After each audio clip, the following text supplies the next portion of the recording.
This was me last year. I was experiencing one of the most excruciating pains of my life. It's a good thing I took pictures and videos because it will help me in the course of sharing my testimony.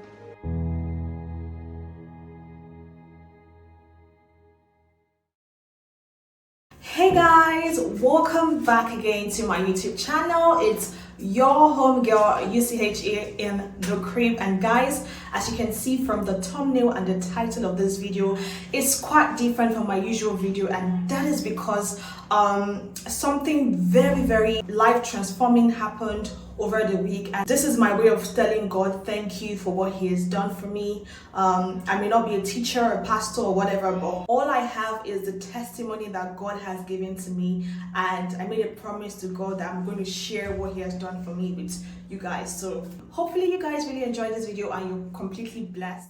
I've been off YouTube for a while, as you guys noticed, and it's because of a few things which I'm going to be sharing. I did share some of that in my previous video, and thank you guys for just the words of encouragement. It means a lot to me.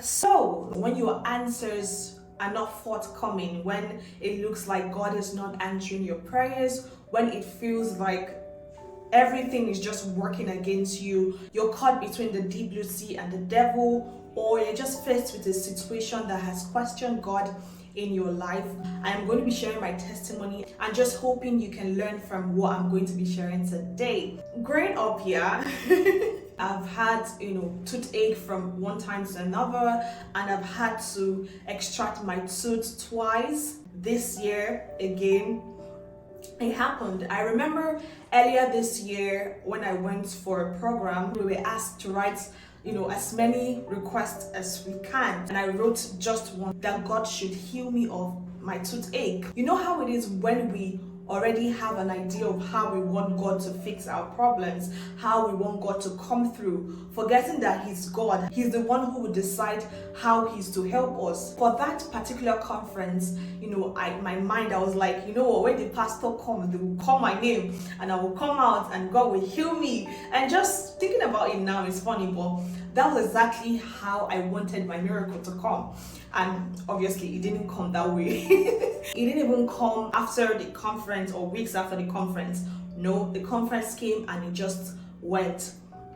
And now in retrospect, I can tell you why God wasn't quick to answer that request. But at the time, I was just so over it. I was like, you know what? God doesn't love me as much as he loves other people. God just has favorites, people who chooses to bless, and people like us, we don't matter what, and all of those things. So it got to a point where I just became extremely sad. I wouldn't classify it as depression because I wasn't clinically diagnosed, but I knew it was prolonged sadness. There was this point I was just fed up, and I said, you know what? I am done going to church, and in fact, I'm just done. Just leave me alone. Let me be on my own, since God has chosen to abandon me. And I said some stuff which obviously I completely regret, but thank God for God's mercy. Days turned into weeks and weeks into months, and my miracle wasn't forthcoming yet. And at the time, I just told myself, you know what? Let's just go back to God, because we can just lash out, but at the end of the day, we know that we don't have anything besides God. So even when we complain, we still go back and still talk to God. I started building my relationship again with him. I remember reading of different Bible characters, and how they believed and hoped for a miracle. We see in the life of Abraham how he waited for God to give him Isaac, his breakthrough, his testimony. And you see in the life of Hannah the same thing, how she had to wait. Abraham's testimony was the most humbling. Bible scholars should be able to tell us how long it took for God to make that promise to him. It also took additional, I think, 25 years for him to carry the physical evidence of God's word. That's to bring forth Isaac. And I was like, wow, these are founding fathers of faith, and this is what they went through. Does it mean that God didn't love them? Absolutely not. Does it mean that God wasn't faithful? Absolutely not. Did they carry their miracle? Yes. Was it when they wanted it? No.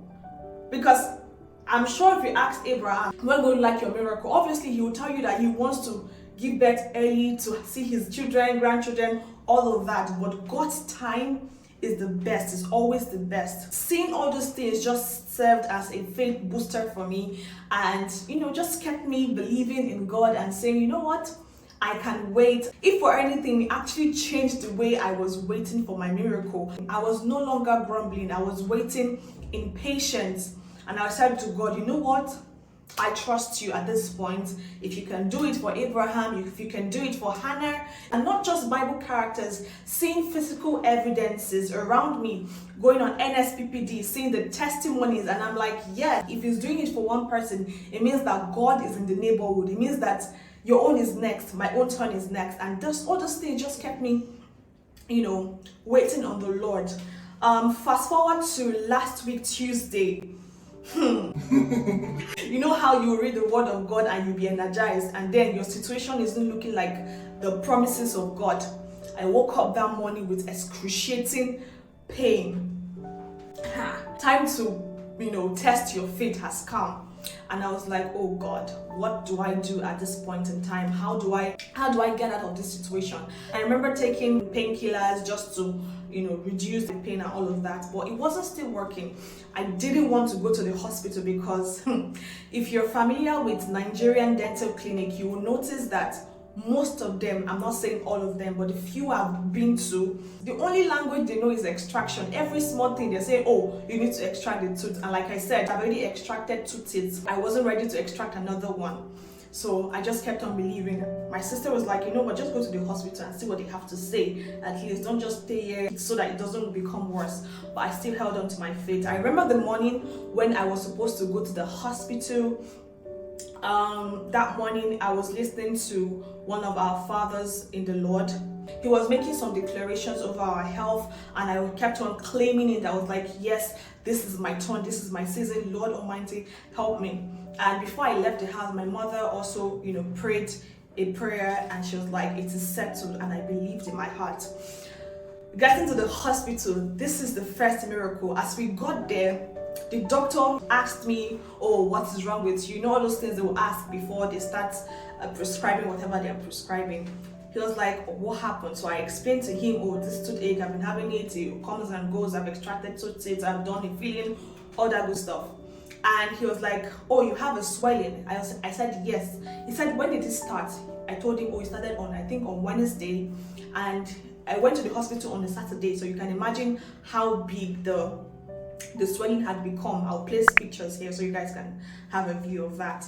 He asked me to lie down in that chair. I don't know that chair, I don't know what it's called, but I laid down and he examined my tooth. And he was like, wow, there's no hole in the tooth. Usually when there's a swelling, it usually indicates that there's a hole in that particular tooth. I was like, oh, am I going to extract it? Am I not going to extract it?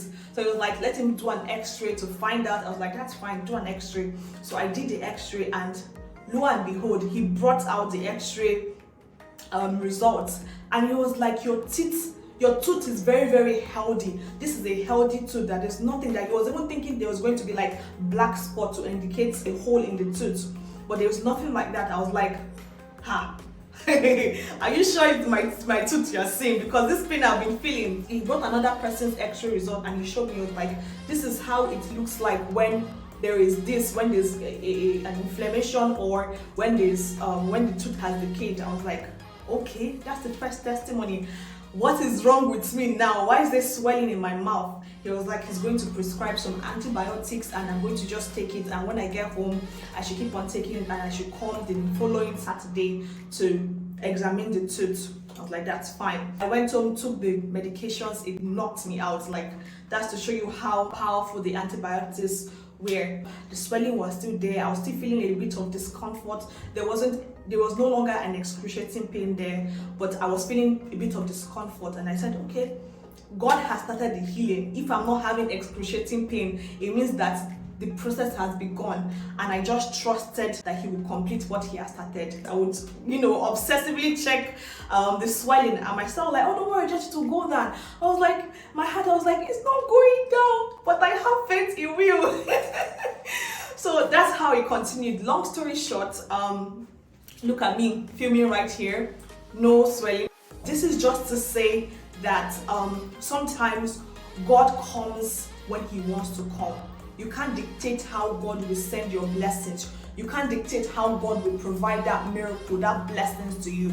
You just have to trust that He's God and He has a perfect plan for you. For those of you who are believing God for that academic breakthrough, a marital breakthrough, a financial breakthrough, just basically anything that is posing as a giant in your life, if you can continue to believe in God, sometimes it's hard, trust me, it is hard to hold on to the things that God has said when you don't have the evidence. But thank God we have faith, which is the substance of things hoped for and the evidence of things not seen. So even though you don't see it with your physical eyes, we believe by faith that we have it, and we know and we trust that we have a good God. He has not brought us this far to leave us helpless and stranded. So like I said, keep believing.